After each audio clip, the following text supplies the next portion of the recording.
लिया तुमने। ये तो मालिक की कृपा से तेरे मांगने के पहले ही मां के कानून बन चुका है, लेकिन मांग करके तुमने अपना नाम छोटी मांग करने वालों ने दिखा दिया।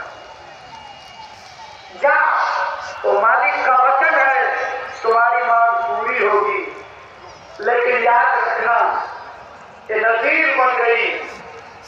आगे आने वाले लोग तुम्हें याद करेंगे कि अपने स्वार्थ में आकर के महापुरुष से छोटी चीज मांग लिया, और उसके बाद वह दुर्गति उसी परिवार, रिश्तेदारों और बेटे नातियों इन्हीं तक सीमित रह गई। वो बंधन हो गया, निकल गया था। भाई बहनों, कभी छोटी चीज नहीं मांगना चाहिए। महापुरुषों से हमेशा अपनी आत्मा का